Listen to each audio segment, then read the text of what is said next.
we talked about the fact that EPCs are influenced by your sales funnel.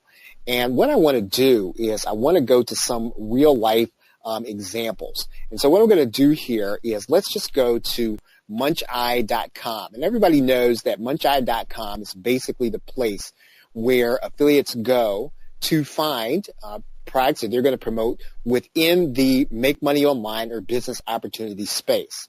Now, if you were working outside of that space, you would probably be looking, or JVs would be looking in a place called JV Notifier, right?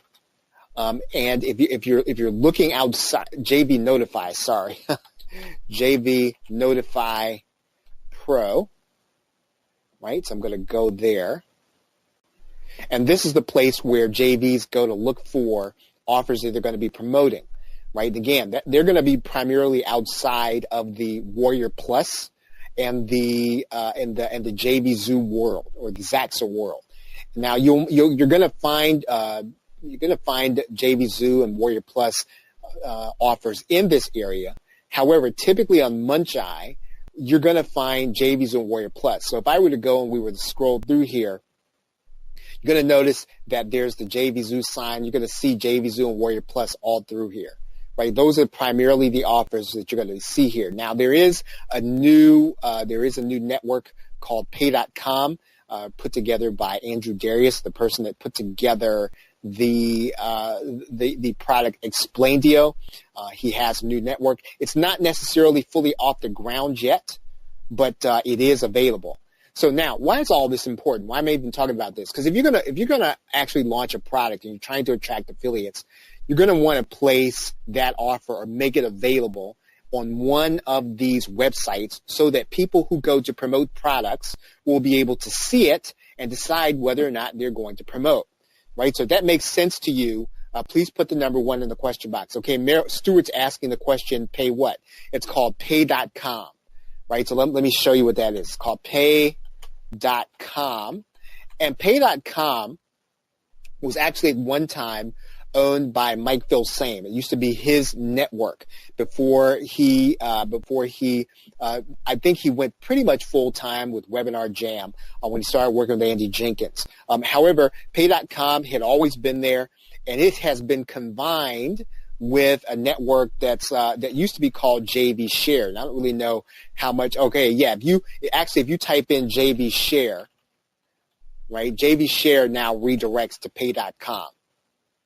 Right, so Pay.com has effectively become what JV Share used to be, and it's a relatively new network, right? So again, this is one that is, again, it's kind of getting started right now, and they're not necessarily lots of offers there, but other people are starting to put them there. You will be able to use this as an alternative to both JV and Warrior Plus. Okay, so let's go back to Muncheye. Now, I'm showing you this because, again, if you're really looking to, let's say, create a product and you're going to want to ask affiliates to promote, you're likely to put your product here on muncheye.com. And what we're talking about right at this moment is we're talking about EPCs as influenced by your sales funnel. And so what I'm going to do is I'm going to pick one offer here. And it's going to be by this person named Jai Sharma.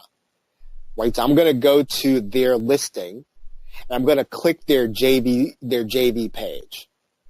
So we're going to go to their JV page.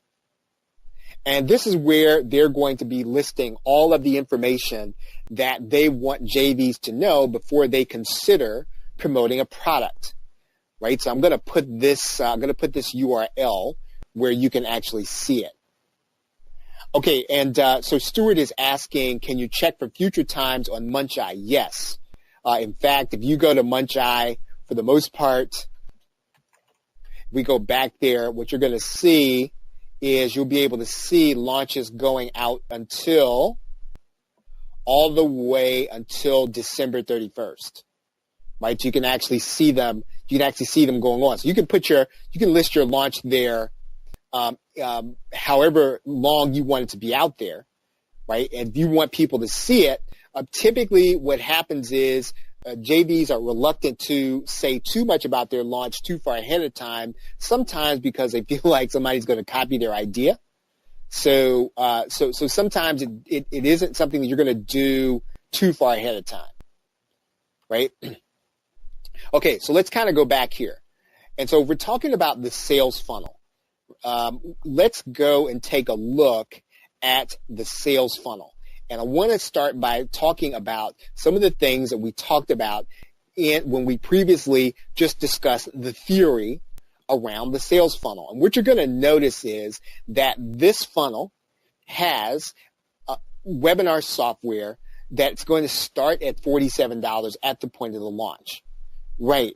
Now, the next upsell is going to be a premium version of that webinar system. Now, we don't have any information about that, but again, this follows the theory that we have been discussing.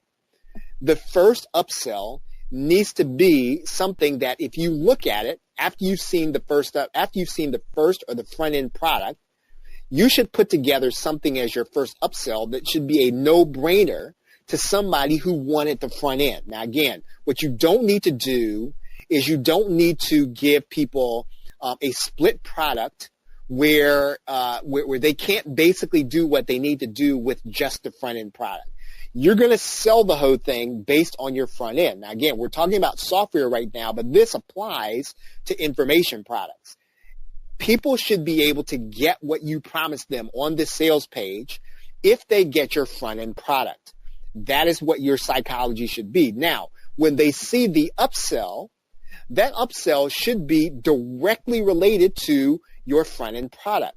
What should not happen is you should not have any incongruity between your front end offer and your upsell, right? It should be a no-brainer. It should be so that the relationship is clear between the front end and the upsell, while at the same time, when they buy the front end product, they should be able to get everything that you promised them.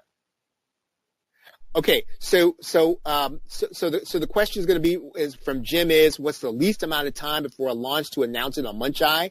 It really depends on the market or the niche, because if you have a close set of JV relationships, you can put your product on Muncheye anytime, right? But if you're really looking to attract affiliates that don't know you, that would be interested in promoting a product like yours, you want to give it, I'm going to say, 2 to 3 weeks, right? If you can, right? In some cases, does it make sense to do that, especially if you know you have JV relationships that are already going to be, I guess, excited about promoting your product, and you're just putting it on Muncheye again to attract some people in addition to that you don't know, right? Let's see.